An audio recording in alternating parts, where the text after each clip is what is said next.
శ్రీమాత్రే నమః. శ్రీ ప్రత్యంగరాదేవియే నమః. గత వీడియోలో మనము దుష్టశక్తి ఒక శరీరాన్ని ఎలా ఆవహిస్తుంది, వాడిని ఎలా పనిచేసేటట్టుగా చేసుకుంటుంది, వాడి ఇంటికి ఎలా వెళ్తుంది అనేటటువంటి విషయాల్ని చెప్పుకున్నాము.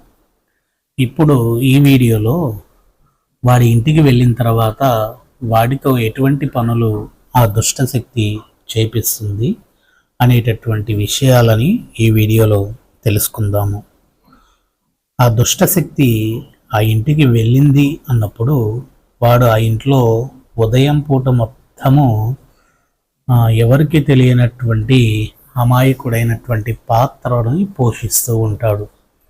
రాత్రి అయిన తర్వాత వాడి పని దాని యొక్క కార్యాచరణ చేసేటటువంటి విధానంలోకి వెళ్ళిపోతాడు.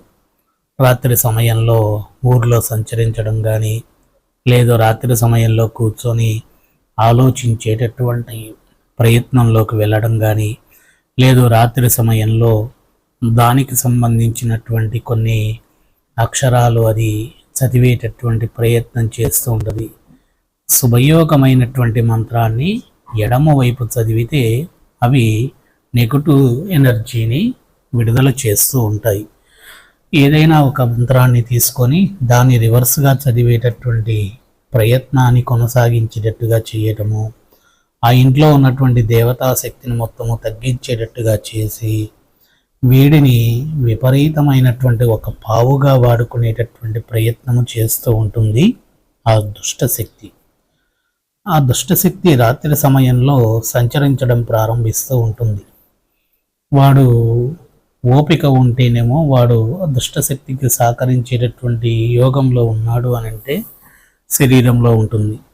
వాడు ఆ దుష్టశక్తికి సహకరించే యోగంలో లేకపోతే కుటుంబాన్ని ఆగం చేసే పని మీద పడి ఇంట్లో విపరీతమైనటువంటి భయాన్ని, అలజడిని క్రియేట్ చేస్తూ ఉంటుంది. అటువంటి సమయంలో మీరు ఎవరినైనా ఒక మంత్రగాలని వాళ్ళని తీసుకొచ్చి ఆ దుష్టశక్తిని బంధించాలని చూస్తే ఇంచిత్ కూడా బంధించలేవరు మీరు. ఎందుకు అనంటే ఆ దుష్టశక్తి గ్రామదేవత యొక్క ఆధీనంలో ఉంది. గ్రామదేవత యొక్క అనుగ్రతతో తను ఎందుకు మరణించింది అని తెలుసుకునేటటువంటి విధానంలో ఉంది.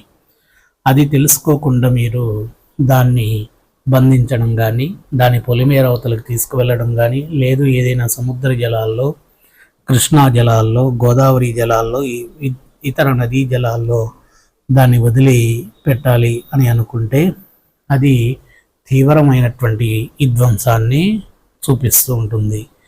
అది ఎందుకు అనంటే అటువంటి మరణించినటువంటివి దశగడులు అనేటటువంటి ఏర్పాటు చేసుకుంటాయి. ఆ ఇంట్లో 10 స్థానాలు మారేటటువంటి ప్రక్రియను పెట్టుకొని అణువణువు మారుతూ ఉంటాయి ఆ దుష్ట శక్తులు. ఆ మారేటటువంటి సమయంలో శరీరంలోకి ప్రవేశించవచ్చు, లేదా ఏదైనా గోడలోకి వెళ్ళవచ్చు, లేదా ఏదైనా వస్తువులోకి వెళ్ళవచ్చు, ఇంకేదైనా చేయవచ్చు. అటువంటి విధ్వంసము క్రియేట్ చేసే బదులు ఆ దుష్టశక్తిని ఏ విధముగా తన యొక్క కోరికని నెరవేర్చే విధమైనటువంటి పద్ధతిని తెలుసుకోవడానికి ప్రయత్నం చేయాలి. దాన్ని హింసకు గురి చేసి దాన్ని ఇంకా రెచ్చగొట్టి దాన్ని బాధ తెలుసుకోకుండా దాన్ని పొలిమేర అవతల వదిలేసి వస్తే దాని యొక్క బాధతో ఉన్నటువంటి ఒక నెగటివ్ ఎనర్జీ శక్తి గాలిలో అలానే ఉంటుంది. ఇక్కడ కాకపోతే తను మొదటిగా ఉన్నటువంటి ప్రాంతానికి వెంటనే వెళ్ళిపోతూ ఉంటుంది. ఈ కుటుంబాన్ని మాత్రమే మనం కాపాడగలుగుతాం ఏదైనా ఒక పూజ చేసి, ఏదైనా బంధన ప్రక్రియ ఏదైనా చేయగలిగితే.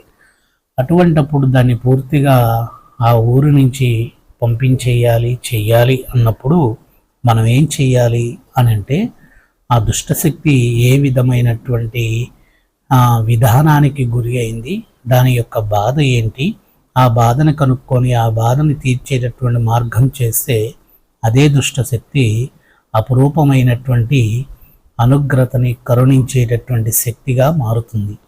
ఏమి కావాలన్నా అందించేటటువంటి విధానముగా చేస్తూ ఉంటుంది. కానీ తనకు సహకరించాల్సింది ఏంటి అని అంటే తను ఒక శరీరంలో ఉండి తనను మరణించిన దానికి చేసిన వ్యక్తులని హింసకు గురి చేయడం కానీ, లేదు వాళ్ళ యొక్క మరణం యొక్క సమయం వరకు ఎదురు చూసి వాళ్ళు మరణించేటటువంటి సమయంలో తన చేతిలోని వాళ్ళని మరణించేటట్టుగా చేసి తన యొక్క ఆత్మతో ఆ చంపినటువంటి వాడి యొక్క ఆత్మతో తన ఆత్మ కూడా ఆ ఊరుని వదిలి వెళ్ళిపోయేటటువంటి విధానం ఉంటుంది. ఇటువంటి విషయాలని చెప్పుకోవాలంటే ఎన్నెన్నో తంత్ర విధానములో ఉన్నాయి. అదే విధముగా ఈ యంత్రము యొక్క విధానం ఏంటి అని అంటే, మనం ఈ యంత్రము ఆ ఇంట్లో వేసి ఆరాధన ప్రక్రియ చేసి మనము ఒక దుష్టశక్తిని ఈ యంత్రం పైకి పిలిచి తన యొక్క కోరిక ఏంటి అనేటటువంటిది తెలుసుకొని ఆ కోరిక తీర్చేటటువంటి ప్రక్రియ చేయవచ్చు ఒక విధానం. ఇంకొకటి, తను వినేటటువంటి పరిస్థితి లేదు, తను స్థానం మార్చుకొని వెళ్ళిపోయేటటువంటి ప్రయత్నం చేసేటప్పుడు దశగడులు అనేటటువంటి విధానమైన ఈ యంత్రాన్ని 4 మూలలు విశేషమైనటువంటి కృత్యాస్వరూపాలు ప్రత్యంగరీదేవి మాతలు ఆవిర్భావం అయ్యేటటువంటి యంత్ర ప్రయోగాన్ని చేసి ఆ ఇంట్లో పూజించితే 4 మూలలని 4 దిక్కులుగా ఆ గ్రామం మొత్తం కూడా ఈ దేవతలు సంచరిస్తూ ఉంటారు. ఎక్కడ దాగి ఉన్నా కానీ ఈ దేవతలు తరిమి తరిమి తీసుకొని వచ్చి ఈ యంత్రంలో కూర్చోబెడతారు. ఈ యంత్రంలో కూర్చోబెట్టిన తర్వాత ఆ దుష్టశక్తిని ఏ విధమైనటువంటి విధానానికి తీసుకువెళ్ళవచ్చు అనేటటువంటిది ఇంకో వీడియోలో తెలియజేస్తాం.